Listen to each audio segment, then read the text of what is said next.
വ്യാപാരശാലയിലുണ്ടായ തീപിടുത്തം അണയ്ക്കാൻ കഴിഞ്ഞിട്ടില്ല. അത് കൂടുതൽ ഇടങ്ങളിലേക്ക് തീ വ്യാപിക്കുകയാണ്. ഇപ്പോൾ ഫയർഫോഴ്സ് ഉദ്യോഗസ്ഥർ, അഗ്നിരക്ഷാ സേന ഉദ്യോഗസ്ഥർ ഇപ്പോൾ ആ കെട്ടിടത്തിന് മുകളിലേക്ക് കയറുന്നതിന്റെ ദൃശ്യങ്ങളാണ്.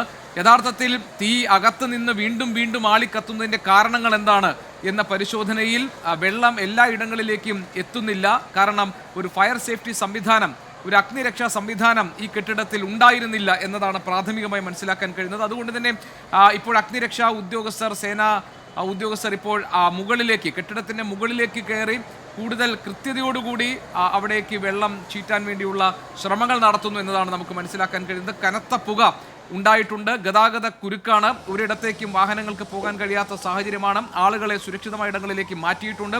വലിയ അപായ സാഹചര്യം ആയിരുന്നു നിലനിൽക്കുന്നത്. അതിൽ നിന്ന് അത്ഭുതകരമായി ആളുകളെ മാറ്റാൻ സാധിച്ചിട്ടുണ്ട്. ഇപ്പോൾ നമുക്ക് വിവരങ്ങൾ നൽകാൻ ദീപക് ധർമ്മടം നമ്മളോടൊപ്പം ചേരുന്നുണ്ട്. ദീപക്, ഇപ്പോൾ നമ്മൾ ഈ ഫയർഫോഴ്സ് ഉദ്യോഗസ്ഥർ കെട്ടിടത്തിന് മുകളിലേക്ക് ഏണി വെച്ച് കയറുന്നത് കാണാൻ കഴിയുന്നുണ്ട്. എന്താണ് ഇപ്പോൾ അവർ ചെയ്യുന്നത്? എന്തൊക്കെയാണ് പുതിയ വിവരങ്ങൾ?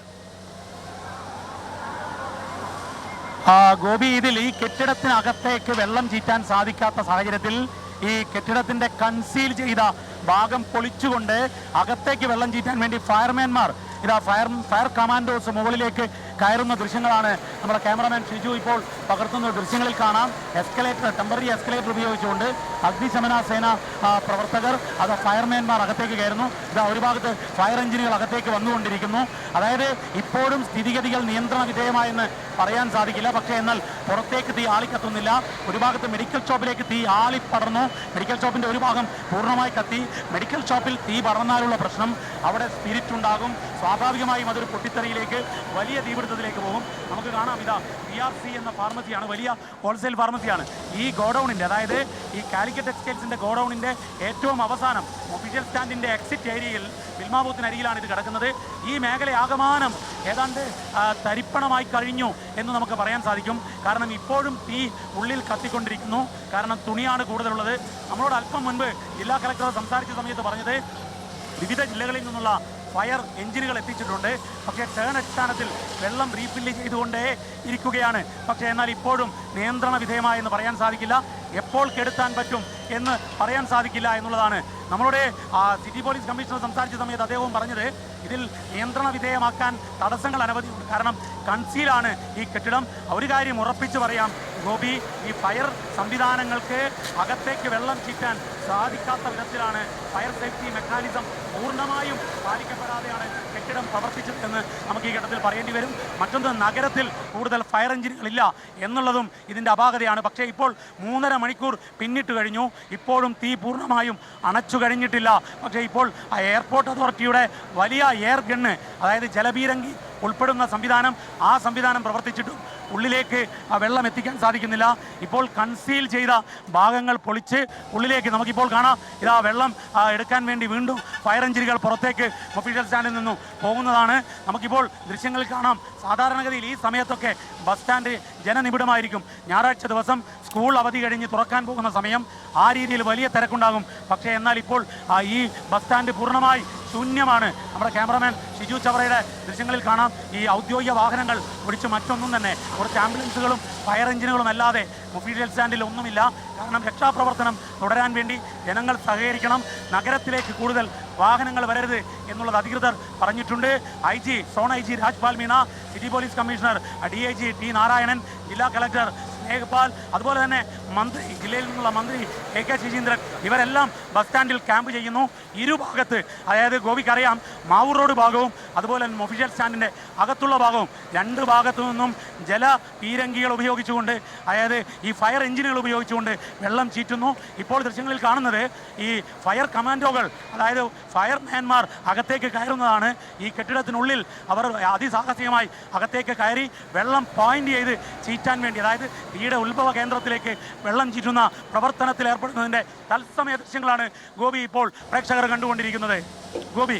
യെസ്, വളരെ റിസ്കിയായ വളരെ വളരെ ദുഷ്കരമായ ഒരു രക്ഷാപ്രവർത്തനമാണ് അല്ലെങ്കിൽ ഒരു അഗ്നി അണയ്ക്കൽ ശ്രമമാണ് ഇപ്പോൾ ഫയർ സേഫ്റ്റി ഉദ്യോഗസ്ഥരുടെ ഭാഗത്തുനിന്ന് ഉണ്ടായിരിക്കുന്നത്. ഈ രീതിയിൽ ഈ സമയത്ത് തീ ആളിക്കത്തുന്ന ഒരു കെട്ടിടത്തിലേക്ക് ഇങ്ങനെ ഏണി വെച്ച് കയറിപ്പോയി നേരിട്ട് വെള്ളം ചീറ്റാനുള്ള ശ്രമമാണ് ഇപ്പോൾ അധികൃതരുടെ ഭാഗത്തുനിന്നുണ്ടാകുന്നത്. നമുക്ക് ഈ ദൃശ്യങ്ങളിൽ കാണുന്നത് പോലെ സ്പെഷ്യൽ ഫയർ സേഫ്റ്റി കമാൻഡോസ് ആണ് ഈ ഓപ്പറേഷൻ ഇപ്പോൾ ഏറ്റെടുത്തിരിക്കുന്നത്. അവർ വലിയ ഏണി വെച്ച് അകത്തേക്ക് കയറാനുള്ള ശ്രമം നടക്കുകയാണ്.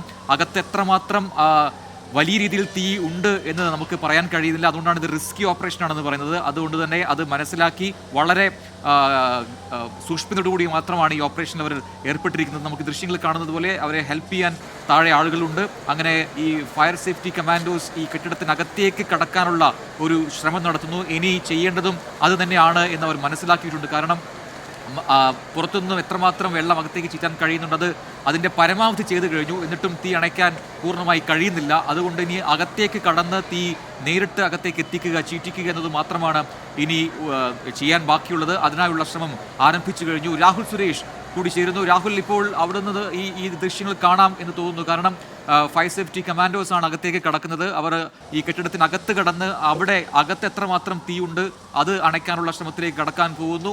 ഇനി മറ്റു കാര്യങ്ങളെല്ലാം പൂർത്തിയായിട്ടുണ്ട്. കാരണം പരമാവധി എത്രമാത്രം പുറത്തുനിന്ന് വെള്ളം ചീറ്റിക്കാമോ അതെല്ലാം ചെയ്യുന്നുണ്ട് ഒരു ഭാഗത്തുനിന്നും. പക്ഷേ അപ്പോഴും ഈ തീ അണയ്ക്കാൻ കഴിയുന്നില്ല. അതുകൊണ്ട് അകത്തേക്ക് കടക്കാനുള്ള ശ്രമമാണ്. എത്രമാത്രം റിസ്കിയായ ഒരു ഓപ്പറേഷനാണ് ഇപ്പോൾ നടന്നുകൊണ്ടിരിക്കുന്നത് അവിടെ.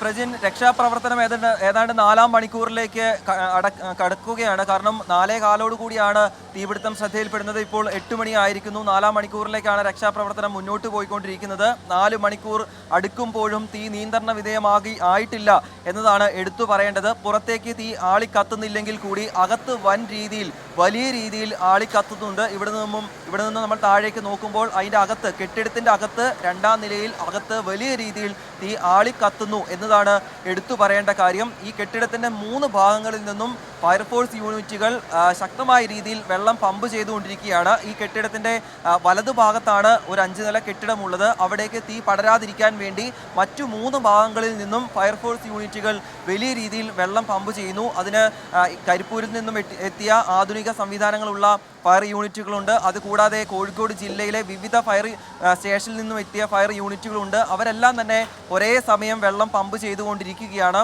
ഇപ്പോഴും ആ തീ നിയന്ത്രണ വിധേയമായിട്ടില്ല എന്നതാണ് എടുത്തു പറയേണ്ട കാര്യം. അതുകൂടാതെ വലിയ രീതിയിൽ പുക പുറത്തേക്ക് വന്നുകൊണ്ടിരിക്കുന്നു. ഈ വെള്ളം പമ്പ് ചെയ്യുമ്പോൾ സ്വാഭാവികമായും ആ തീ അണയുന്നതിൻ്റെ ഭാഗമായി പുക വരും. ആ പുകയാണ് ഇപ്പോൾ പുറത്ത് വന്നുകൊണ്ടിരിക്കുന്നത്. നേരിയ രീതിയിൽ കാറ്റുണ്ട്. അതുകൊണ്ട് തന്നെ ഈ പുക അന്തരീക്ഷത്തിലാകെ പടരുന്ന ഒരു സാഹചര്യം കൂടി ഉണ്ട് എന്നതാണ് എടുത്തു പറയേണ്ട കാര്യം. എന്താണെങ്കിലും രക്ഷാപ്രവർത്തനം ഇപ്പോഴും മുന്നോട്ട് പോവുകയാണ്. ഈ ഫയർഫോഴ്സ് ഉദ്യോഗസ്ഥർക്ക് ഇപ്പോഴും അകത്തേക്ക് പ്രവേശിക്കാൻ സാധിച്ചിട്ടില്ല. മുമ്പ് ദീപക്കും ഷഹദും സൂചിപ്പിച്ച പോലെ തന്നെ അവർ ഏണികൾ ഉപയോഗിച്ചുകൊണ്ട് അതിൻ്റെ അകത്തേക്ക് പ്രവേശിക്കാൻ ശ്രമിക്കുന്നുണ്ട്. പക്ഷേ പുറമേ നിന്നും കാണുന്നതല്ല അകത്തെ സാഹചര്യം. അകത്ത് വലിയ രീതിയിൽ തീ കത്തിക്കൊണ്ടിരിക്കുകയാണ്. അതുകൊണ്ട് അകത്തേക്ക് കയറുന്നത് സുരക്ഷയല്ല. ആ സുരക്ഷാ പ്രശ്നങ്ങൾ ഉള്ളതുകൊണ്ട് തന്നെ ആ ഫയർ യൂണിറ്റുകളുടെ ആ പമ്പ് ചെയ്യാനുള്ള ശ്രമമാണ്. ആ ഏണിയിൽ കയറി നിന്ന ശേഷം അകത്തേക്ക് വലിയ രീതിയിൽ ഫോഴ്സ് ഉപയോഗിച്ചുകൊണ്ട് അകത്തേക്ക് വെള്ളം പമ്പ് ചെയ്യുന്നതാണ് ഇവിടെ നിന്നും നമ്മൾ കണ്ടുകൊണ്ടിരിക്കുന്നത്. അല്പസമയം മുമ്പ് നമ്മൾ നോക്കുമ്പോൾ പുറത്തേക്ക് തീ ആളിപ്പടരുന്നുണ്ടായിരുന്നില്ല. പക്ഷേ ഇപ്പോൾ വീണ്ടും ഈ ചെറിയ കാറ്റുണ്ടായതോടെ വീണ്ടും തീ കത്തുന്നു എന്നതാണ് മനസ്സിലാകുന്നത്. രാജേഷ് വെള്ളരിക്കുണ്ടിൻ്റെ ക്യാമറയിലൂടെ ആ ദൃശ്യങ്ങൾ കാണാം. അകത്ത് പറഞ്ഞോ രാഹുൽ, ഇപ്പോൾ നമുക്ക് ഈ എങ്ങനെയാണ് ഫയർ സേഫ്റ്റി കമാൻഡോസ് ഈ കെട്ടിടത്തിനകത്തേക്ക് കടക്കുന്നത് എന്ന ദൃശ്യങ്ങൾ കാണാൻ, തത്സമയ ദൃശ്യങ്ങളാണ് ഇപ്പോൾ പ്രേക്ഷകർ കണ്ടുകൊണ്ടിരിക്കുന്നത്. നെക്സ്റ്റ് ലെവൽ ഓഫ് ഓപ്പറേഷനിലേക്ക് അവർ കടന്നിരിക്കുകയാണ്. എത്രയും പെട്ടെന്ന് ഈ കെട്ടിടത്തിനകത്തെത്തി അത് അണയ്ക്കാനുള്ള ശ്രമത്തിലേക്കാണ് ഇപ്പോൾ ഫയർ സേഫ്റ്റി ഉദ്യോഗസ്ഥർ കടന്നിരിക്കുന്നത്.